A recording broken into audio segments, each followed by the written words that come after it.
Hey guys, well, it's after the truck show. The truck's on the road, it's running and driving, and now we get to what's arguably just as much fun, which is um, tweaking and playing with it to get it to be more useful or more fun, or quite honestly, just because I like playing with it. But today's little project, as you can see, well, maybe you can see, it's a cloudy, been raining most of the morning.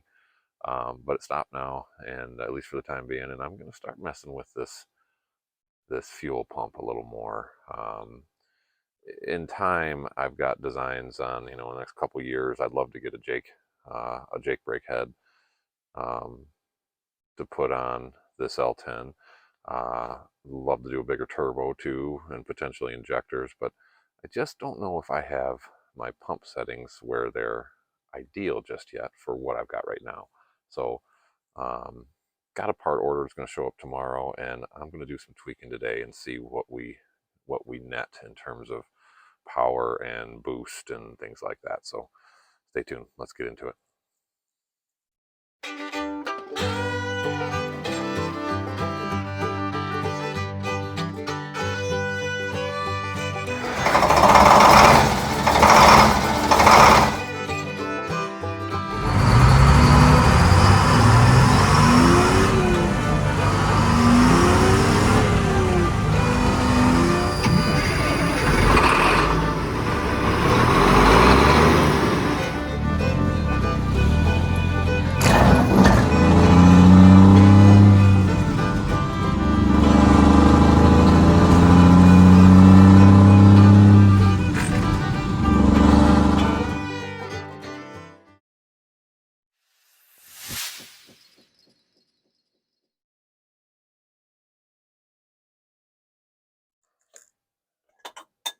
All right, so this is our PT fuel pump assembly.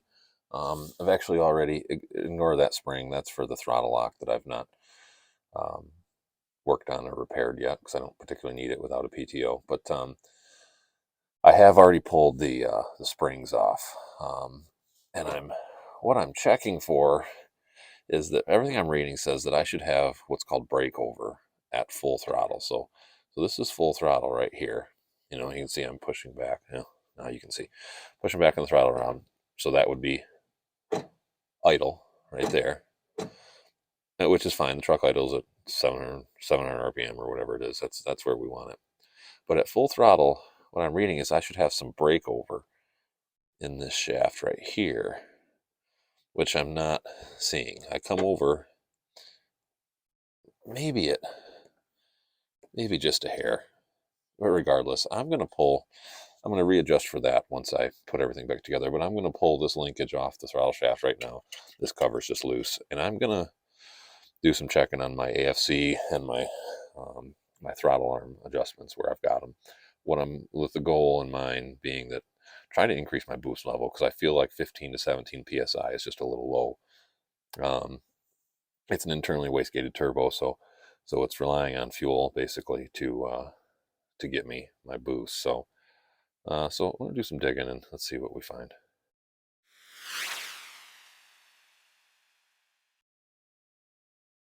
Here's where we're at. You guys can see that top adjustment with the nut. Now I've already got that lock nut backed off a few turns. That is the AFC adjustment, which is going to basically, that's the anaerobic fuel control. So that's pre-boost fuel basically.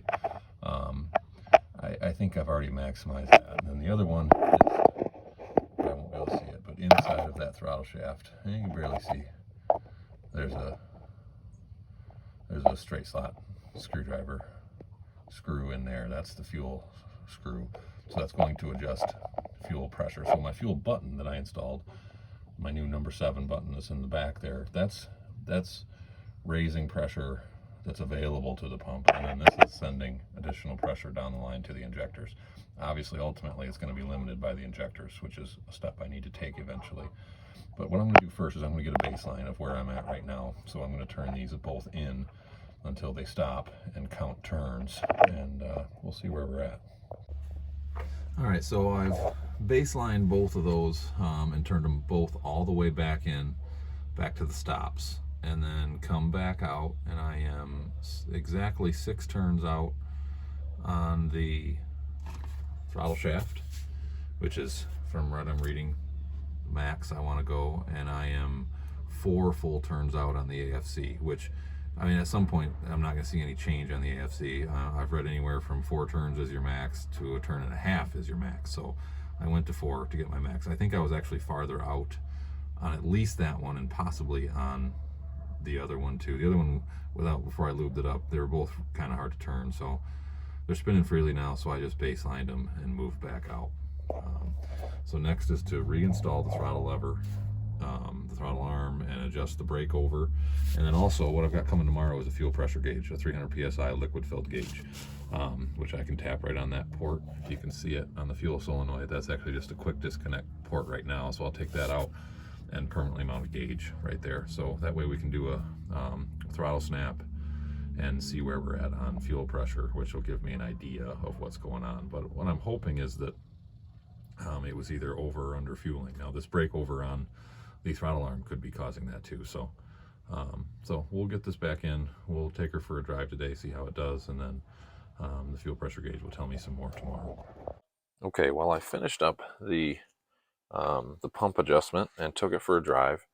I think I've got everything adjusted properly now. You can see, if you watch this arm, and see if you can see it. See, we go to full throttle, and then it does in fact break over now, which is how that's supposed to be adjusted. It idles back perfect. When I first drove it, it did not, and what I found was that, if you can see it, my finger, that, let's see, that's the throttle linkage. It was actually rubbing against this clutch linkage ever so slightly. So ended up down a rabbit hole, but got that separated, freed up the heim joints, adjusted those properly. They were actually out of adjustment, were binding just a little bit, lubricated everything really good. That is perfect now. I mean, throttle linkage is spot on, adjustment is spot on, idles beautifully. I actually turned down the idle just ever so slightly, just playing with the idle stop on the pump. Idles just that much nicer now. This pin was frozen on the clutch linkage, got that out, a little heat. You can see those 2 unions because I got a little crazy with the heat and put a hole in that line, so we fixed that. Took the free play out of the clutch. Well, I shouldn't say that. Took the free play out of the clutch linkage, which solved that. Pedal is great now. The problem is my release point is right about there, so definitely needs the throwout bearing adjusted down on the transmission. So we'll get to that at some point too. But just really drives really nice now, nice and smooth. Throttle control is beautiful now. And I think a lot of it was that linkage was rubbing and I just hadn't caught it. Also turned on over on the other side, turned on the valve for the to send water up into the heater core, and we have wonderful heat inside the truck, really nice heat actually. So overall, still waiting on that gauge. We'll get that tomorrow, and we'll see what our fuel pressure running at, fuel pressure basically at the rail is. But overall though, as to my goal, it's hard to tell without a trailer, but I can tell you it doesn't have any less power with these current adjustments, and it may have a hair more, but it's not super noticeable. Time will tell with a load. The other thing is though, is I'm not gaining anything on boost. I'm still running at 15 to 17 pounds max. Now again, that's without a load, so we would see what it would show with a load, but we're getting there. Fuel pressure will tell me a little more tomorrow, and we'll go from there. All right, so what I'm doing here is a fuel snap. So a quick snap, full throttle, and that's where you register your max fuel pressure reading on that gauge right there.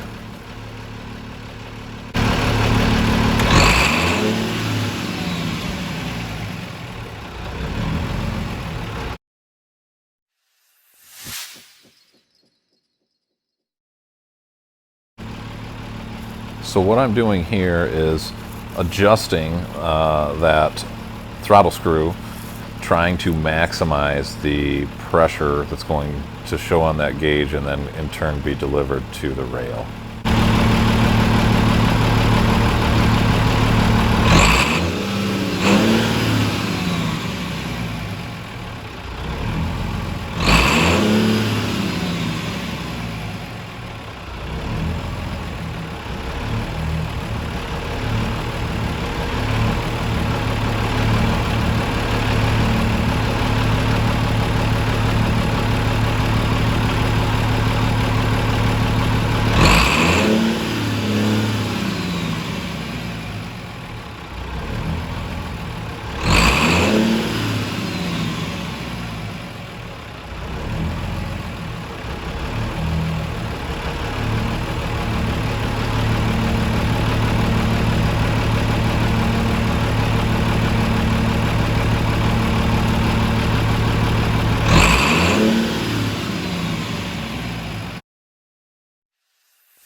Alright guys, well,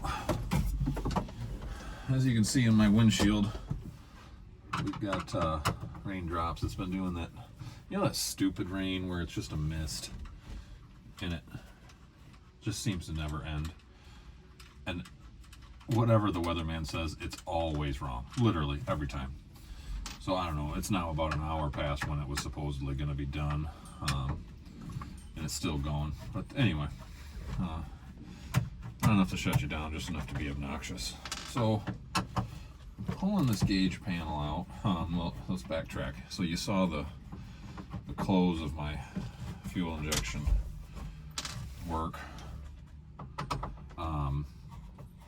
So I'm now out 11 turns on the fuel screw, to the point where I'm not seeing any change in the fuel pressure on a snap test. So I think we're maximized. So basically the fuel button is controlling pressure that the pump is able to build, and then that screw is in turn allowing said pressure up to a maximum through to the rail. So we're hitting on a snap. I'll try to maybe slow it down to slow-mo on the video, but when I slow it down and screen grab it, it's 170 to 175, maybe 180. It's really hard to see because it's so momentary. But at any rate, that's where we're at. I think that's the most we're going to get. I can feel that fuel screw getting just a little bit loose, just a hair. I can feel it change, so I know we're at the bottom of the threads, or at the end of the threads. So she's as far out as she's going to go. We've maximized any gains we're going to get. So next step on the fuel system is, you know, and whether that happens in a few months or a year or 2 years, but eventually, because this is a low mile engine, I'll get with a diesel shop and move towards flow matching the pump to a new set of injectors and shooting for, you know, 20-30% over, and then upgrading the turbo accordingly. And then we can maximize what we're getting out of this little L10, which will be cheaper than, you know, trying to do an engine swap or anything. You know, yeah, throwing a big cam in it or a 3406 would solve all those issues, but I kind of like the idea of tuning this L10. I really like this little motor, and I think it's well suited for this single axle truck. So anyway, enough yapping. What we're working on now is, as you can see, my pyro is stuck at about 420 degrees.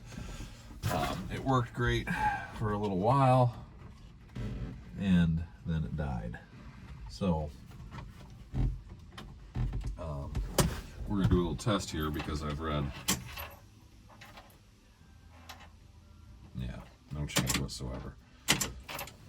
With that thing unplugged, we're not getting any difference whatsoever. So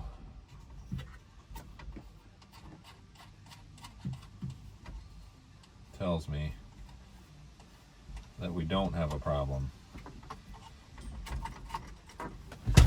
with the thermocouple. We have a problem with this pyrometer. So I can't call Autometer today because it's the weekend. I tried yesterday, but they're only open Monday through Friday, like 8 to 5. So, oops, we lost a couple washers. So, I'm gonna pull this thing out of here though.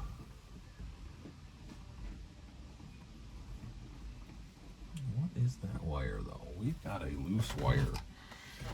Let's see. So we've got our bulb. That's going down to a nice good ground. It's good and tight. That's a feed from that's another ground feed that's already covered. But what are these two? Looks like we do have a problem. I don't know if you guys can see, but we've got two terminals that have pulled out of this harness. So those two little wires are coming from right there. There's our power we're catching. And then ground is going, I guess I'm not sure where the ground's going, but the problem's going to be knowing which one of the remaining 9 terminals locations it went into.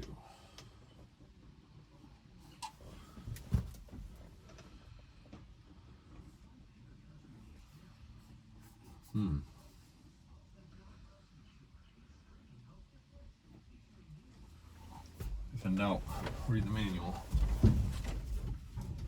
Alright guys, well,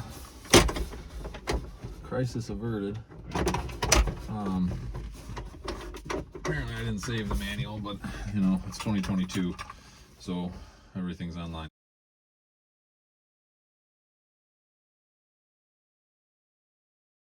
So you can see it's reading just under 100 degrees right now once I hooked up the two small wires that had pulled out of the plug.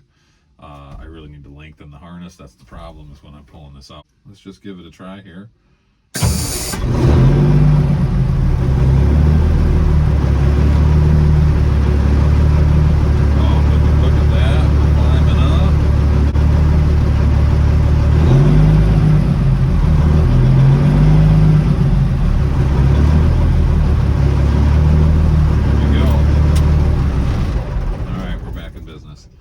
In case anybody wondered, I think I had a question in the comments at one point about the pyrometer. Now we'll see with current fuel tuning where I'm at. It's going to be really hard to tell until I've got a load. But prior to where I was at before, fingerprints on there, I was running just a shade over 1,000, about 1,020, 1,040 was the highest I saw. My thermocouple is installed in the exhaust manifold in one of the 2 factory plugs that were in the manifold, so I was able to heat that up, get it out, install the thermocouple right there, thread size matched and everything. You know, just I think they're 1/4 inch pipe. So 1,040, that was on a relatively long grade, you know, with not a crazy load for this truck, but with a load behind it, you know, with about 25,000 pounds behind it. And it sat, never wasn't climbing, was static at that 1,000, let's call it 1,040. You know, post turbo I'm not going to worry about. The only thing post turbo EGTs really matter for is engine shutdown.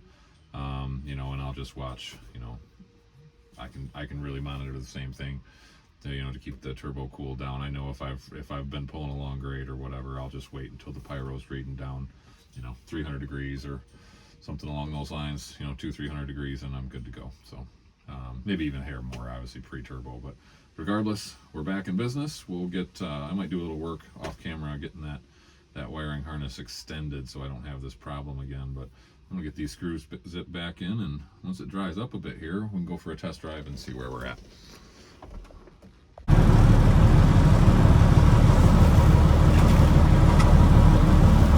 Alright guys, let's take her for a test drive. See what we get. I don't expect boost to have changed any. I still feel like it's low at 15 to 17 pounds max. It's going to be very hard to tell anything without a trailer behind this thing, but